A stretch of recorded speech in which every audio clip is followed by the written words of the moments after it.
예, 할렐루야. 하나님 아침의 은혜 함께합니다. 142번째 이야기입니다.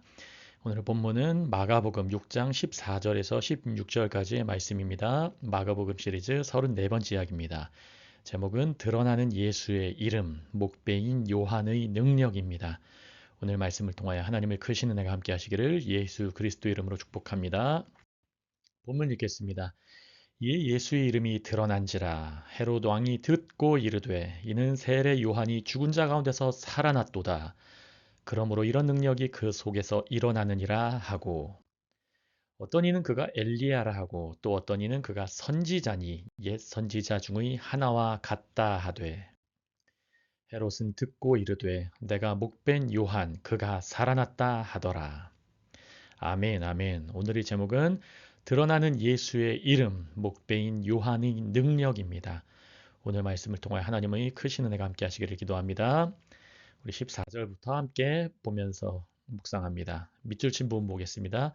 이에 예수의 이름이 드러난지라. 여러분, 예수님의 사역이 확장되면서 그리고 제자들의 사역도 같이 동참되면서 누구의 이름이 드러납니까? 예수님의 이름이 드러나는 거예요. 제자 이름이 드러나지 않습니다. 제자 공동체 이름이 드러나는 것이 아니에요. 누구의 이름이 드러납니까? 예수님의 이름이 드러나는 거예요. 여러분 기억하시길 바랍니다. 그래서 화면 보시면 제자들에 의한 복음 사역의 확장으로 이름이 드러난 예수님은 갈릴리와 베레아 지방의 지배자 헤롯 왕의 주목을 받기 시작했습니다. 여기서 헤롯 왕은 헤롯 안티파스예요. 헤롯 안티파스는 베들레헴의 아기들을 죽이라고 명령했던 마태복음 2장에 나와 있죠. 그 헤롯 대왕의 아들이에요. 헤롯 대왕의 아들이죠. 헤롯 왕이 뭐라고 했습니까? 14절 후반절 보시면 헤롯 왕이 듣고 이르되 이는 세례 요한이 죽은 자 가운데서 살아났도다. 마가복음을 듣고 있는 이 본문을 읽고 있는 우리 청자들은 세례 요한이 죽었구나라는 걸 아는 소식이 여기 전해지고 있습니다. 밑줄 지금 보시면 그러므로 이런 능력이 그 속에서 일어나느니라 이렇게 말씀하고 있어요. 헤롯 왕은 그래서 이 헤롯 왕은 안티파스는 요한을 침묵시키는 데는 성공했어요. 그러나 죄책감을 느끼는 자신의 양심을 침묵시키는 데는 성공하지 못했어요. 이것은 어떤 것을 나타내고 있습니까? 화면 보시면 예수님의 소식, 예수의 이름으로 말미암은 그 이름의 능력이 헤롯 왕국까지 지금 침투하고 있는 장면이에요. 여러분, 우리의 사역이 예수님을 전하고 예수 이름의 능력을 계속 전파할 때에 세상 왕국의 그 핵심 지역까지 결국에는 전해질 거예요. 초대교회도 이런 능력이 나타났어요. 계속 그 이름의 능력이 퍼져나갔죠. 여러분 우리의 사역은 그러한 능력을 갖고 있습니다. 기억하시길 바랍니다. 그리고 이 헤롯 안티파스의 반응을 보시면 양심의 중요성이 한 가지 나와요. 우리 베드로전서 3장 21절 보시겠습니다. 물은 예수 그리스도께서 부활하심으로 말미암아 이제 너희를 구원하는 표니 곧 세례라. 물은 세례를 가리킨다고 정확하게 말씀하죠. 근데 이 세례는 육체의 더러운 것을 제하여 버림이 아니요. 이것을 잘 기억하셔야 돼요.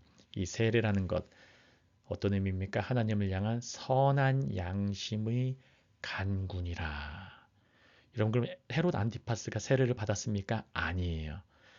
그러면 지금 깨닫는 죄책감은 무엇입니까? 선한 양심이 아니라 본인 자책과 죄책감일 뿐이에요. 오히려 두렵게 만들어요. 부끄럽게 만들어요. 분리되게 만들죠. 정죄감을 갖게 하고요. 여러분 이것을 주의하셔야 돼요. 인간이 어떤 죄책감을 갖는다고 해가지고 그것이 양심을 깨어나게 하는 건 아니에요. 예수 안에서 주 안에서의 세례 안에서만 진정으로 선한 양심이 살아날 수 있는 거예요. 그래서 여러분 세례받는 것이 중요합니다. 선한 양심이 살아나기 마련이에요. 믿는 자는 때로는 죄책감을 갖습니다. 하지만 주님 기억하면서 예수 이름 기억하면서 다시 양심이 살아나는 거예요. 여러분 이러한 역사가 오늘 하루 있으시기를 예수님의 이름으로 축복합니다. 15절 보겠습니다. 어떤 이는 그가 엘리야라 하고 사람들이 계속해서 예수님을 오해해요. 예수님이 본인이 하나님의 아들이라고 전하시고 그리고 나는 하나님의 나라를 위해서 왔다 가르치고 전파하시고 치유하시면서 하나님 나라를 계속해서 선포하고 계시는데 중요한 것을 전하면서 전파하고 계시는데 사람들은 엘리야다 이렇게 말해요. 물론 그들은 성경 말씀을 기억은 하고 있었어요. 말라기서 4장 5절 봅니다. 보라 여호와의 크고 두려운 날이 이르기 전에 내가 선지자 엘리야를 너희에게 보내리니 예수님께서는 이 엘리야가 세례 요한이다라고 말씀하시고 계세요. 마가복음 9장 13절입니다. 그러나 내가 너희에게 이르노니 예수님 말씀하시는 겁니다. 엘리야가 왔으되 세례 요한이 왔으되 기록된 바와 같이 사람들이 함부로 대우하였느니라 하시니라. 세례 요한도 사람들이 하나님의 선지자인 걸 알았어요. 하지만 함부로 대했어요. 헤롯 안티파스도 자기의 동생의 와이프하고 결혼하는 것, 그것을 세례 요한이 지적하니까 동생의 아내를 취하는 것이 옳지 못하다고 하니까 오히려 그를 죽여버렸어요.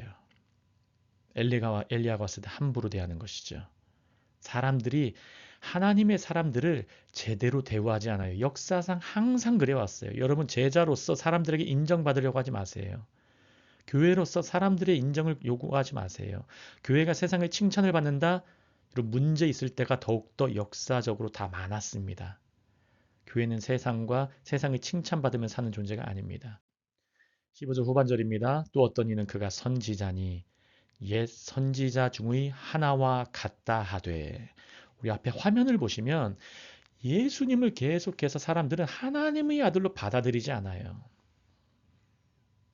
말씀이 예수님에 대해서 가르치고 구약 성경에서 하나님의 아들이 올 것이다. 예수님이 바로 올 것이다라는 걸 계속 가르치고 있는데 사람들은 가르치는 손가락만 보고 가르치는 그 본질, 진리를 보려고 하지 않아요. 그게 사람들의 기본적인 모습이고 어둠의 행태예요. 받아들이지도 않고 믿지도 않는 사람들이에요. 기억하시길 바랍니다. 그래서 사람들은 잘못된 진단을 해요. 그럼 어떻게 합니까? 잘못된 해결책을 제시하는 거예요. 어떻게 해결책을 제시합니까? 예수는 그냥 위대한 예언자일 뿐이다. 정치 지도자일 뿐이다. 그렇지 않으면 자기 마음대로 안 되면은 죽여버리죠. 십자가에 못 박게 하는 거예요. 민중성동가일 뿐이다. 오늘날의 교회도 좌파와 우파로 나뉘어져 있는 교회들이 많이 있습니다. 무조건 우파, 무조건 좌파. 예수님의 이름을 들먹이면서 아주 성경을 본인 마음대로 해석하고 여러분 그러면 안 됩니다. 지금 많은 그런 교회들의 모습들이 드러나고 있습니다. 예수님은 그걸 절대로 원하지 않으세요. 오늘 세례 요한의 모습을 보세요. 진리를 전하는 모습의 사람들이 어떤지 그 사람들의 결과물이 어떤지 세상은 그들을 죽이려고 해요. 고난을 줘요. 핍박해요. 그게 제자의 길이고 무엇보다도 예수님의 십자가의 길이었어요. 예수님을 따르는 것 여러분 쉽지 않습니다. 우리 인간의 힘으로 불가능해요. 하지만 성령님께서 그분을 따르게 하십니다. 기분이 좋지 않을 수도 있어요. 때로는 막막할 때도 있어요. 때로는 돈 때문에, 관계 때문에, 여러 가지 깨어지는 모습 때문에 인간적으로 보면 절망의 순간이 있을 때도 있어요. 하지만 예수님은 그 고난과 핍박과 때로는 죽음 가운데서도 메시지의 능력을 주세요. 오늘 제목처럼 목배인 세례 요한은 목배임을 통하여서 말을 하고 있어요. 다시 한번 헤롯 대왕, 헤롯 안티파스의 그 양심을 계속해서 지적하는 거예요. 죄책감을 지적하는 거예요. 여러분 우리에게도 그런 능력이 있습니다. 때로는 우리가 고난받을 때, 우리가 핍박받을 때, 때로는 우리가 죽음까지 무릅쓰면서 살아갈 때에 여러분 예수님께서는 우리의 그러한 십자가의 모습을 보면서 잘하였도다 충성된 종아 우리에게 직접 칭찬하실 뿐만 아니라 우리의 모든 고난과 핍박과 죽음까지도 주님께서는 부활로 다시 한번 말씀으로 역사하실 것입니다. 여러분 기억하시길 바랍니다. 마지막 16절입니다. 그러나 헤롯은 듣고 이르되 내가 목된 요한 그가 살아났다 하더라. 사람들이 자꾸 잘못된 진단을 해도 헤롯은 자기가 이제 양심에 찔렸어요. 죄책감이 찔렸어요. 물론 복음을 모르고 세례받지 않았기 때문에 선한 양심으로 나오지 못했어요. 그래서 화면 보시면 헤롯은 지금 요한의 끔찍한 죽음에 대한 책임을 자기 자신에게 부여하고 있습니다. 그리고 제자의 고난, 심지어 죽음은 생명으로 말하는 능력이 있다는 것을 오늘 아침에 기억하시길 바랍니다. 우리가 당하는 고난, 여러분 생명으로 말하는 능력이 있습니다. 우리가 복음 전할 때 당하는 때로는 부끄러운 일들 주님께서 결국은 갚아주실 거예요. 기억하시길 바랍니다. 그리고 헤롯의 모습을 보면서 죄책감으로는 결코 구원을 받을 수 없다는 것을 여러분 기억하시길 바랍니다. 구원은 예수님을 받아들여야만 해요. 마태복음 27장의 가룟 유다의 모습 보실까요? 가룟 유다는 이렇게 나옵니다. 그때 예수를 판 유다가 그의 정죄됨을 보고 스스로 뉘우쳐 양심의 가책을 느껴요. 하지만 구원받지 못했어요. 은 30을 대제사장들과 장로들에게 도로 갖다 주며 이르되 내가 무지한 피를 팔고 범죄를 하였도다 하니 그들이 이르되 그것이 우리에게 무슨 상관이냐. 세상이 이래요. 이용하고 버리는 모습. 내가 당하라.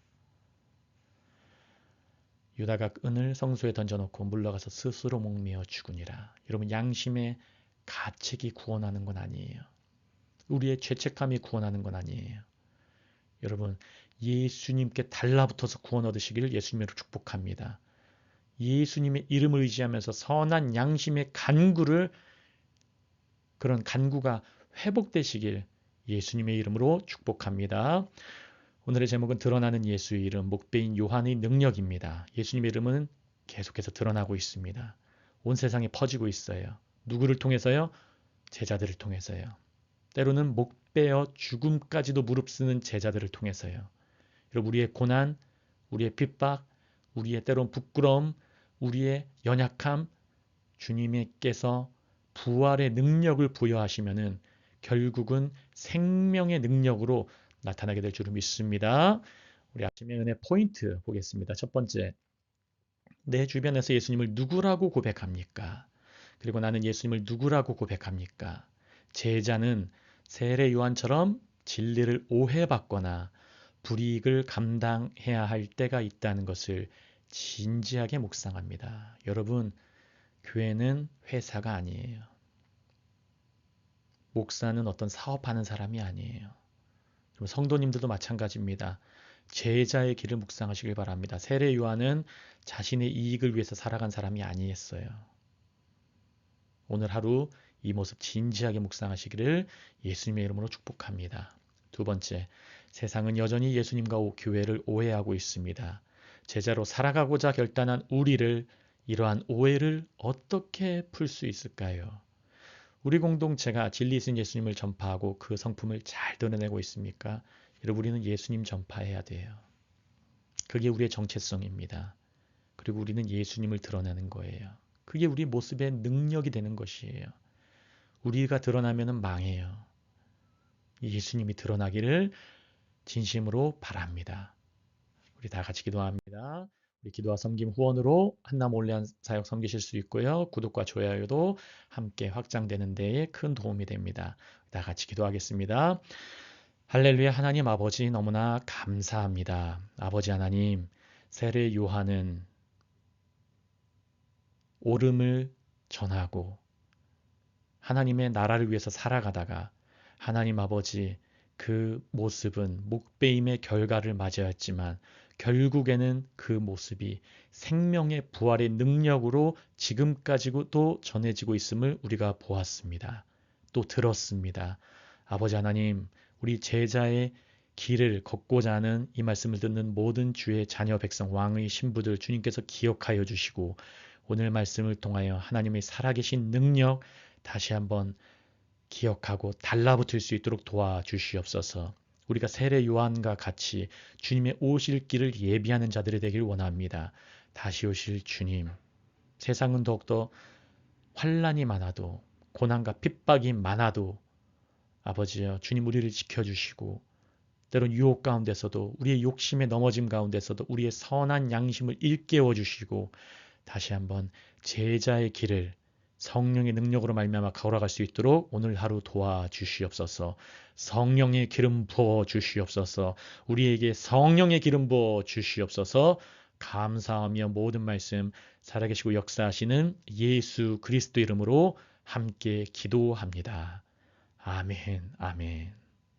우리 함께 말씀 묵상하면서 개인적으로 잠시 기도하는 시간 갖습니다.